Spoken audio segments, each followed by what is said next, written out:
How's it going, everyone? Today we'll be taking a look at the DF DigitalFoto Chameleon 4-foot, because who doesn't love a good dose of RGB?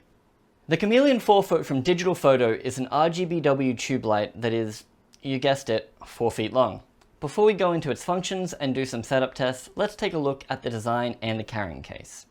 In the box, you get the carrying case with the tube light inside wrapped in foam for protection during shipping. Right off the bat, the carrying case is a bit of a tight fit where you have to kind of squeeze it in there and probably scratch the zippers up against the dial and tube. It would have been nice if the zipper extended up around the top so it could fit in easier and still remain snug. In the side pocket you have your charging cable, 2 mounting clips and some steel loops you can also use to hang it from stuff. The mounting clips have 2 /20s on the back and work well, and one of them is enough to hold it on a light stand. But they're a little finicky to unclip because there's no real tab and they're just thin plastic, so I can't actually speak to their longevity if you're a little bit rough with them. The whole tube is made of plastic with no seams on the tube itself.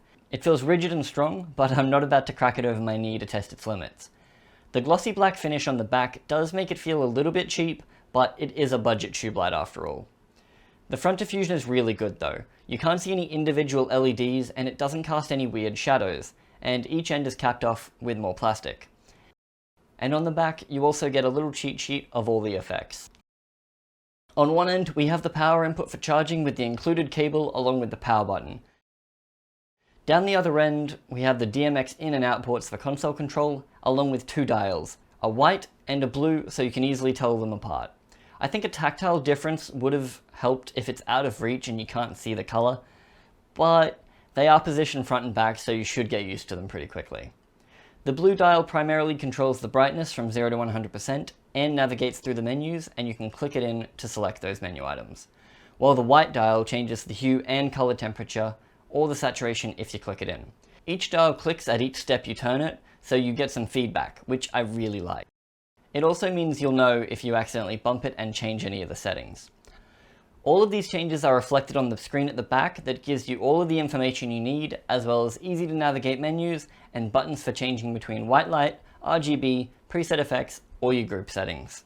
I think one of the best things about tube lights is that they can be used as practicals because they don't look like everyday light sources, so you can just put them in a scene or use them as background elements.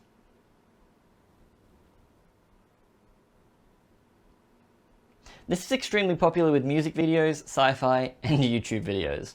Because of its shape and weight, it's also ideal for lighting an Elgato pop-up green screen, if that helps you at all. So far I've talked about a light for almost 4 minutes without actually talking about its light. So let's do that. Theoretically, you should be able to get any color you can imagine at any intensity. But that's not really how it works here.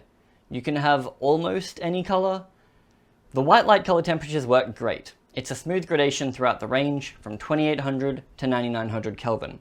But in RGB mode, there's some definite hiccups while moving through the hue, saturation, and intensity. For instance, at hue 7, depending on your saturation and intensity, it can change from very red to very orange, and then to almost white within just a 1-step increment.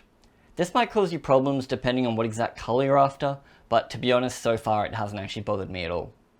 This thing gets really bright. DigitalFoto rates it at this many lux. I don't have a way to accurately test these claims,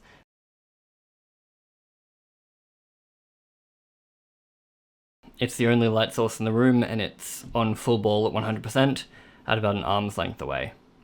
So, a very good amount of output. Outdoors, it'll give you a bit of a kicker, but you'd be better off just using a reflector. The interesting thing about a tube light is its ability to function as an extremely wide source while remaining super compact.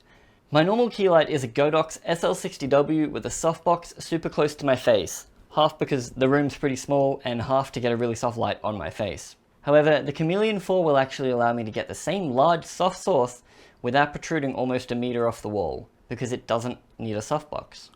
So this is the Godox SL60w, about an arm's length away from my face. And we'll have a look at this.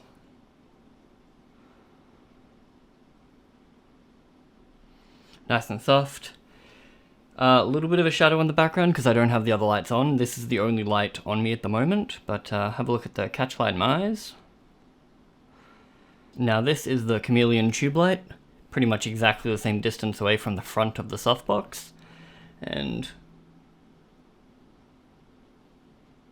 you can see it's still a very soft source.